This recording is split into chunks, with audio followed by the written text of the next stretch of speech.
went down to the border. We visited a processing facility. We also visited the Donna facility where they are housing migrant children and some families, completely overcrowded, 250 at capacity, and they had 4,000 individuals at this particular site. You saw children sleeping on top of each other practically, and it was very unsafe, I think, conditions simply because they are not providing COVID tests and they don't know who is infected, and many said that they did have fevers. But I have to tell you that the real issue here is that the president has turned over the borders to the cartels. The smugglers and cartels are making billions of dollars profiting off smuggling individuals, and the president has incentivized this.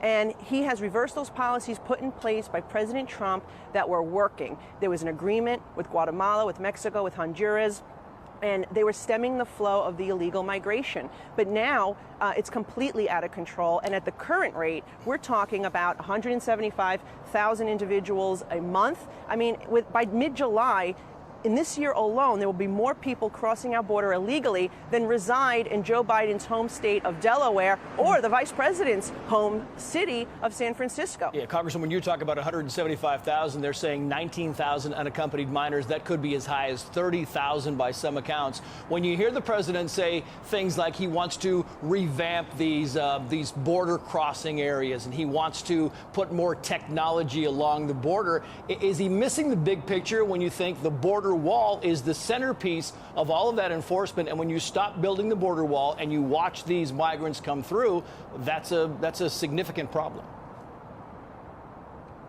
Well, that's part of it, certainly the infrastructure, but also he needs to untie the hands of Customs and Border Protection.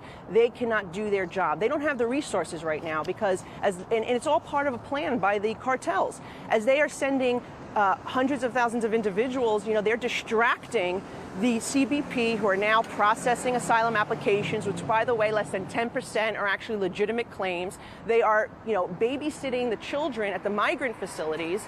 And meanwhile, the poorest parts of our border are wide open, and that's where the nefarious stuff is happening. Drug smuggling, gun trafficking, individuals who have been previously convicted of crimes and deported are entering. You saw the news reports about even people on the FBI terror watch list are crossing our border. Sex offenders are crossing the border. And that's just who they were able to find, right? So they imagine that the number is much bigger of individuals, drugs, and the sex trafficking that's taking place. And by the way, these women and the children are being abused along the journey. And this is all coming at an enormous price to the American taxpayer. So it's not fair for anybody involved. The only winners here are the cartels and the smugglers who are profiting off these individuals. Could I ask you then about that? Because there is a report that the White House is considering making some direct payments to people in those countries to help prevent them from making a decision to leave. Any thoughts on that? Yeah, typical Democrat response to throw more money at a problem. There was already a solution here, and it was the Stay in Mexico policy, the agreements that President Trump made with the Central American countries. He undid all this, and it's not just those Central American countries.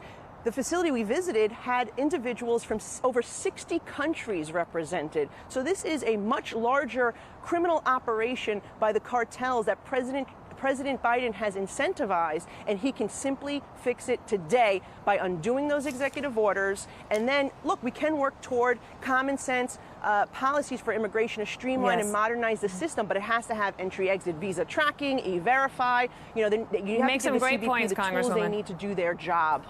Congresswoman, thank you so much for joining us this morning. We appreciate it.